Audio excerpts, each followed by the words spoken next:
Hello les monkeys, ici c'est Vania.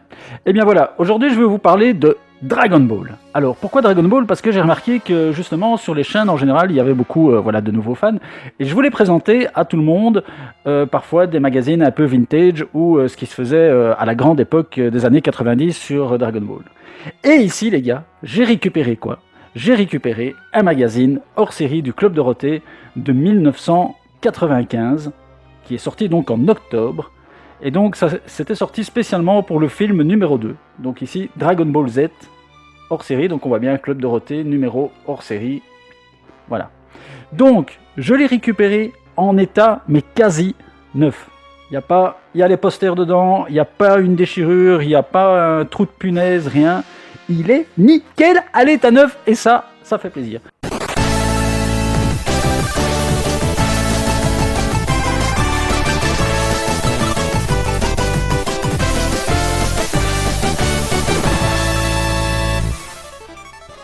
Donc je vais un petit peu vous montrer ce magazine et en même temps, pourquoi pas, je vais vous lire un article parce que c'est intéressant de voir aussi les différences, de noms ou de façon de décrire les choses dans Dragon Ball dans les années 90.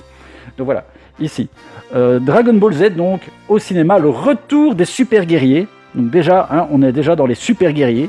Toute l'histoire du film, les secrets du guerrier millénaire, 4 affiches géantes. Alors je vais vous montrer les affiches parce qu'elles sont quand même pas trop mal. En général, les posters qui étaient dans le Club Dorothée Magazine étaient souvent assez pixelisés et parfois assez dégueulasses. Mais ici, pour le hors-série, je vais vous montrer, on a quand même quelque chose de très bien fait. Voilà, je vous montre ici, ça c'est le premier poster. Donc on voit bien, c'est assez bien. Même si je vous montre de près, on voit que c'est tiré d'un poster japonais à la base, donc c'est pas un montage, je pense. Et on peut voir que c'est très très bien imprimé. Donc ça, déjà, ça fait plaisir. Il est quasi neuf et au dos on a un double poster de Slam Dunk et Dragon Ball Z. Donc ça c'est un double. Bon, Slam Dunk ne m'intéresse pas trop, mais celui qui est allongé sur Dragon Ball est vraiment pas mal, je trouve. Donc voilà, vous le voyez ici. Voilà, vous avez avec toutes les inscriptions japonaises. Donc voilà, avec en dessous le Dr Slump avec Arial. Voilà, ça c'était le premier poster. Je vais vous montrer le deuxième.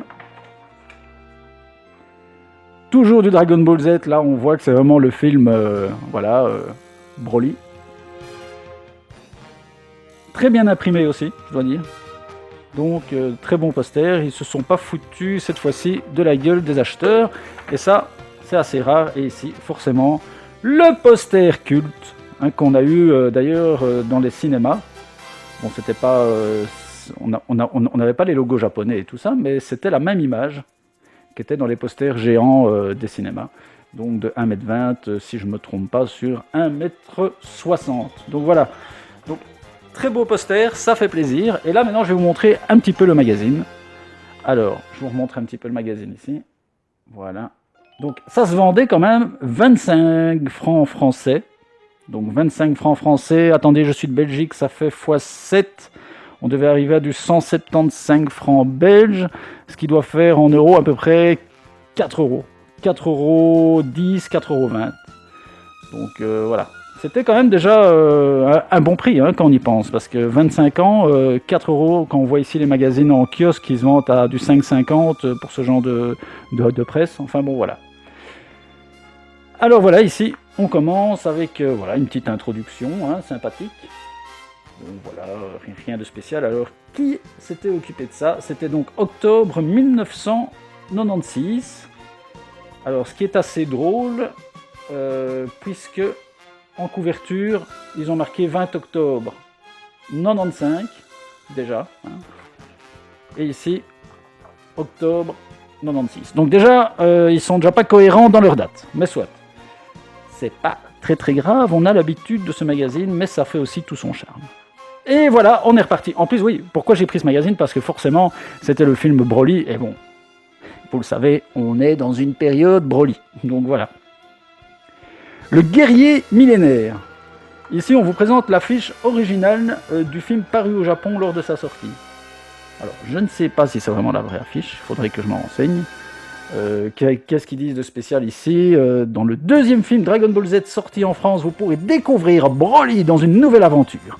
Qui est donc cet étrange guerrier que nos amis n'arrivent pas à combattre? Ce mystérieux ennemi est apparu pour la première fois au Japon dans le 8e film. Ouais, ça c'est moi qui fais la musique. Hein. Je fais tout, hein, je fais les musiques, je fais... Donc là, vous avez en fait voilà, le retour des super guerriers au cinéma. Chouette double page d'ailleurs, je trouve. Voilà. Et alors là, on vous raconte le film en entier. Alors déjà, vous voyez, je trouve par exemple ici, voilà, dans tout le magazine, ils appellent Videl Bidel. Hein, donc, à la recherche des boules de cristal, Bidel, Sangoten et Trunk vont faire la connaissance des habitants d'un petit village dominé par un sorcier. Donc, voilà, vous avez des belles images. Franchement, les images sont pas mal foutues. Je trouve que la maquette est pas mal du tout. On a quand même... C'était ça aussi à l'époque, le Club Dorothée Magazine, c'était le seul magazine qui traitait quand même en gros de ce style de dessin animé, donc des animes japonais. Vous allez me dire, oui, il y avait déjà un ou deux autres magazines, mais c'était quand même le premier à le faire. C'est quand même sorti en 89. Et donc c'était quand même le premier magazine à nous montrer des images et parfois des articles, même si on peut dire que certains articles étaient un petit peu, faux, mais au moins c'était le seul magazine qui nous présentait ce genre de choses. Ici en 95, bon, il y avait déjà d'autres magazines qui étaient sortis sur les animes japonais ou le manga, mais bon, ici on avait quand même des hors-séries qui étaient quand même assez bien foutus, malgré tout. Donc voilà. Alors je vous montre un petit peu le magazine en gros, donc on voit quand même qu'on a de belles images. Voilà, ça fait quand même plaisir. Ici, voilà.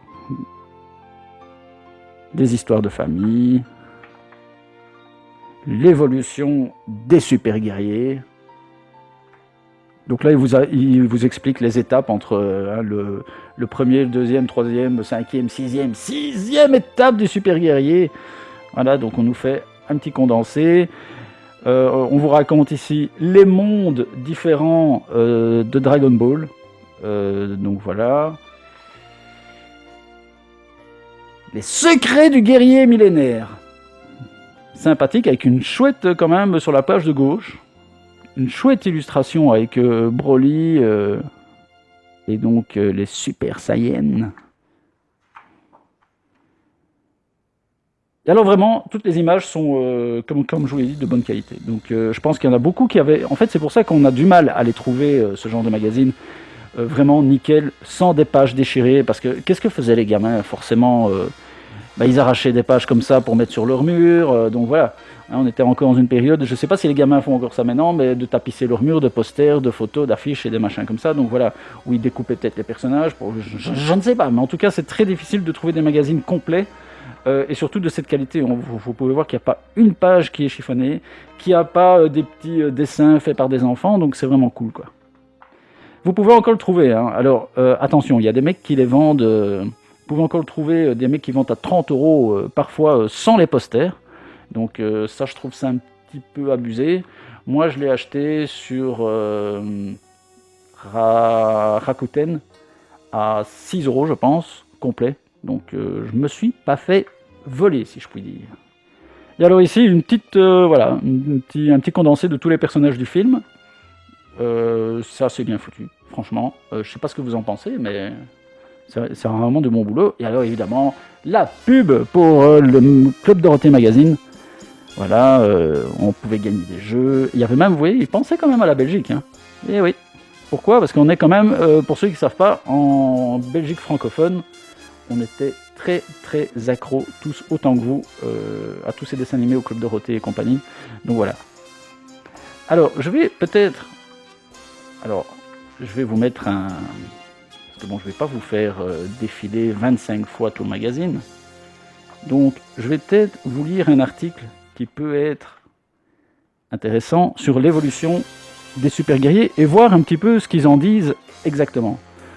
L'évolution des guerriers de l'espace. Quand Sangoku s'est transformé en super guerrier face à Freezer, ses amis ont cru qu'il était le fameux guerrier millénaire, mais l'arrivée de Trunks leur a prouvé le contraire. Depuis, tous les guerriers de l'espace du groupe de Sangoku sont eux-mêmes devenus des super guerriers.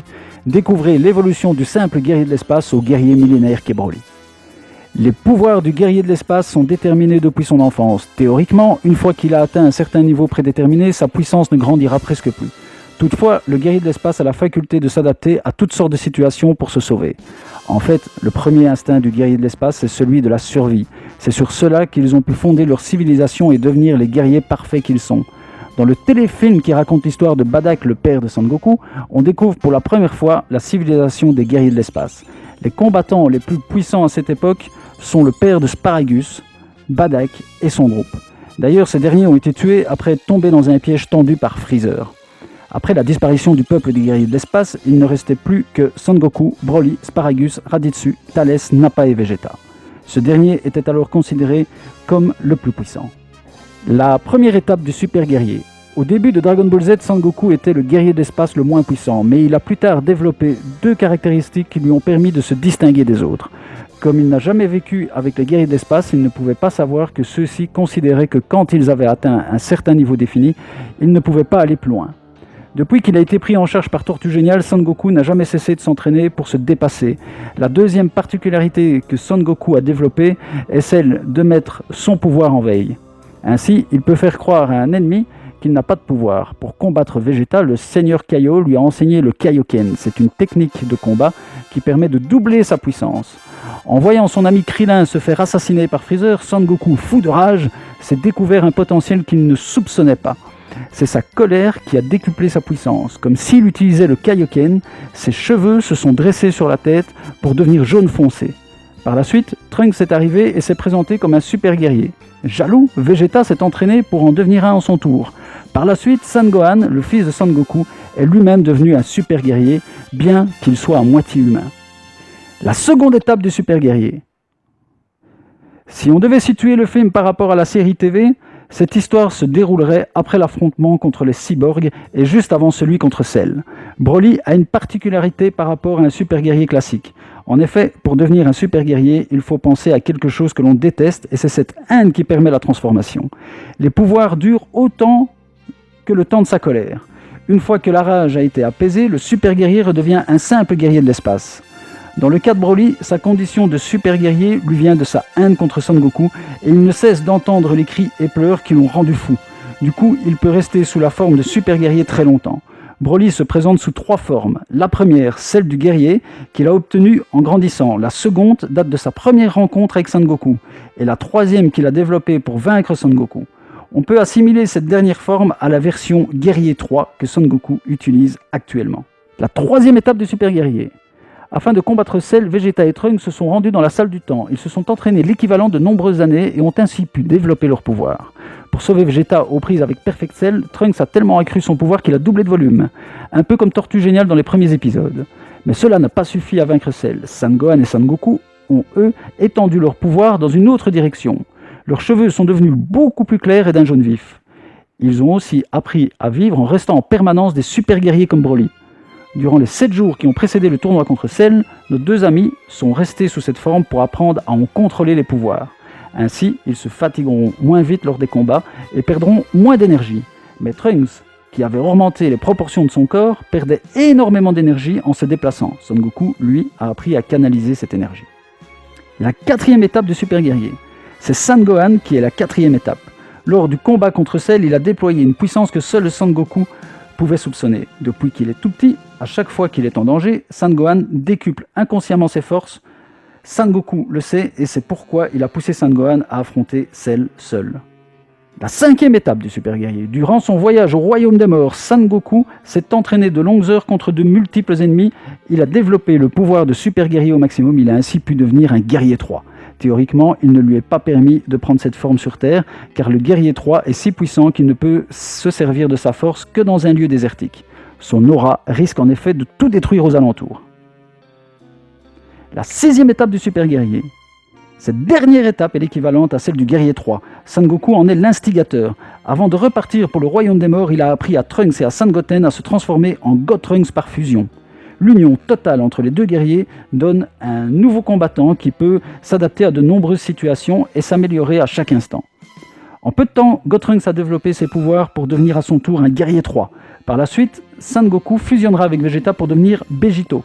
Sous cette forme, il n'utilisera pas sa force de guerrier 3. Toutefois, il atteindra une puissance suffisante pour venir à bout de toutes sortes d'ennemis. Les secrets du guerrier millénaire. À l'occasion de la sortie en salle le 16 octobre prochain du film Dragon Ball Z, qui raconte le retour de Broly, nous allons tenter de mettre de l'ordre dans l'histoire des super guerriers et expliquer qui est Broly, le guerrier millénaire par rapport aux autres super guerriers. Les guerriers de l'espace. Avant toute chose, il faut savoir que seul un guerrier de l'espace peut devenir un super guerrier. D'après les vieilles légendes de la planète Vegeta, berceau des guerriers de l'espace, les super guerriers ne voient le jour que tous les 1000 ans. C'est d'ailleurs pour cela que tout le monde les surnomme les guerriers millénaires. À l'instant où Son Goku est devenu un super guerrier, tout le monde a cru que c'était lui l'élu. Mais l'arrivée de Trunks venu du futur a prouvé le contraire. Par la suite, Vegeta et Son Gohan devinrent des super guerriers. Les guerriers de l'espace sont originaires de la planète Vegeta. Ce sont des êtres belliqueux dont la vie n'est vouée qu'au combat. Pour étancher leur soif de conquête et de destruction, ils ont formé un clan visant à détruire les habitants des planètes habitées par des êtres faibles afin de les revendre aux plus offrants. Les guerriers de l'espace étaient craints car non seulement ils étaient taillés pour la guerre, mais par les jours de pleine lune, ils pouvaient se métamorphoser en gorilles géants d'une puissance 3 fois plus grande. Ils avaient dans l'univers des êtres plus forts, mais leur nombre était bien en deçà de celui des guerriers de l'espace. Quand ils étaient réunis en groupe, aucun adversaire ne pouvait leur faire face. De plus, leur faculté d'apprentissage était si grande qu'ils connaissaient très vite les faiblesses de leurs ennemis et ne pouvaient se battre 2 fois avec eux. La puissance d'un guerrier se déterminait à la naissance. Les médecins guerriers pouvaient définir à la naissance la puissance approximative d'un guerrier. Une sélection était alors faite entre les bébés. Les plus faibles étaient envoyés sur des planètes éloignées afin qu'ils s'entraînent sur des races primitives et faibles. Les plus forts étaient entraînés sur place afin d'en faire des gardes royaux. La planète des guerriers de l'espace était gouvernée par un roi dont la succession se faisait par liens parentaux. Chaque dignitaire destiné à devenir le souverain portait le nom de Vegeta comme la planète berceau de l'Empire. Ce qui faisait le plus peur aux ennemis, dont la force était supérieure à celle des guerriers de l'espace, était une vieille légende qui prétendait que tous les 1000 ans, un guerrier de l'espace sortirait du lot. Sa puissance destructrice et sa capacité au combat en feraient un être parfait. Une arme de guerre qui se perfectionnerait à chaque instant en absorbant les techniques des autres afin de les faire siennes. Chaque habitant de la planète Vegeta était persuadé de pouvoir devenir cet être parfait qui aurait droit au respect de tous. À la naissance de son fils, le roi Vegeta apprit des médecins guerriers que le futur héritier de l'Empire possédait à la naissance le niveau de puissance d'un guerrier adulte. Sa fierté grandissait chaque jour en découvrant que son fils pourrait être cet individu exceptionnel qu'était le guerrier millénaire. Toutefois, un problème subsistait. Les guerriers de l'espace n'avaient jamais trouvé d'ennemi qui soit leur auteur. Ce qui définissait par le guerrier millénaire n'était en fait qu'un super guerrier. Contrairement à ce que pensaient les habitants de la planète Vegeta, un super guerrier n'avait rien à voir avec le guerrier millénaire que tous attendaient. En effet, ils rêvaient tous de devenir ce fameux guerrier. Seul un guerrier de l'espace peut devenir un super guerrier. Pour cela, il doit être guerrier parfait, aguerri à toutes les techniques de combat. Il doit savoir se dépasser et ne jamais se surestimer, ce qui risquerait de compromettre son évolution. C'est en apprenant à aller de l'avant sans se reposer qu'il peut espérer atteindre ce niveau. Une fois atteint le paroxysme de la puissance d'un guerrier de l'espace peut atteindre, il doit se fixer sur ce qu'il déteste le plus au monde. La colère qu'il nourrit au fond de lui va faire exploser son pouvoir qui lui fera atteindre un niveau minimal de puissance. Il aura atteint ainsi la première étape, mais il sera encore bien loin de son niveau de puissance maximale. Dans un premier temps, il devra apprendre à vaincre sa fatigue car l'énergie dégagée par un super guerrier est presque infinie. Mais son corps a du mal à gérer très longtemps une telle puissance. C'est toute la différence avec le guerrier millénaire. Ce dernier possède un physique fait pour supporter la puissance sans égale de l'état de super guerrier. Il peut se battre sous cette forme sans jamais se fatiguer. Mais qui est Broly ? Broly est un être à part. Son état de super guerrier lui vient de sa colère incessante. Quand on sait que pour devenir un super guerrier, un guerrier de l'espace doit atteindre un niveau de rage extrême, Broly, qui est une boule de nerfs dont la colère ne cesse d'augmenter, ne peut être qu'un combattant perpétuel évolution. Les destins de Broly et Son Goku n'ont pas cessé de se croiser. Ils sont nés peu après Vegeta. Le roi de la planète, en apprenant que son fils avait la puissance d'un guerrier adulte, proclama dans tout le royaume que sa progéniture était le guerrier millénaire. Peu de temps après, il apprit qu'il existait 2 bébés dont la puissance était équivalente pour l'un, Son Goku, et supérieure pour l'autre, Broly, à celle de son fils. Fou de rage à cette idée, il décida de se débarrasser d'eux en les envoyant sur des planètes peuplées d'êtres très forts qui pourraient les éliminer sans que personne ne le sache. Badak, le père de Son Goku, qui était en mission, ne sut jamais la menace qui pesait sur son fils. En revanche, celui de Broly découvrit ce qui se tramait et tenta de s'opposer au roi Vegeta pour sauver son fils. Dans la sphère de lancement, Broly et Son Goku avaient été placés dans des capsules prêtes au départ. Son Goku se mit à pleurer et à hurler pendant des heures. Plus le temps passait, moins Broly supportait les cris de Son Goku qui le perturbaient. Agacé et énervé, ivre de colère, il devint fou. La rage au ventre, il était prêt à tout pour mettre fin à ces jérémiades. Sparagus, qui voulait sauver son fils, arriva avant qu'il ne soit expédié à l'autre bout de l'univers. Instant crucial puisque la planète Vegeta explosa à la même minute. Son Goku fut expédié dans l'espace pour une destination légèrement différente de celle prévue. Broly, quant à lui, créa instinctivement un champ de force qui le protégea ainsi que son père et qui les emmena vers une destination proche. Sparagus se rendit bien vite compte que son fils était instable.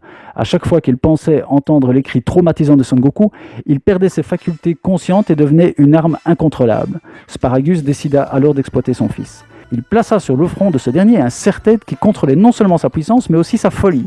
Grâce à cela, il entreprit de se venger du roi Vegeta et devint un homme très riche. Voilà un peu pour l'article sur les super guerriers Broly. Donc voilà, écoutez les gars, si ça vous a plu, je vous montrerai d'autres revues vintage. N'hésitez pas à essayer de vous le procurer. C'est vraiment un très bel objet pour ceux qui collectionnent tout sur Dragon Ball. Donc voilà, n'ayez pas peur que ça soit du Dorothée Magazine. C'est très bien foutu. Donc voilà, achetez-le et essayez de vous avoir les posters qui sont vraiment magnifiques et essayez de les avoir en bon état. Il y a encore possibilité de les trouver. Allez les mecs, ciao et à la prochaine pour une nouvelle vidéo.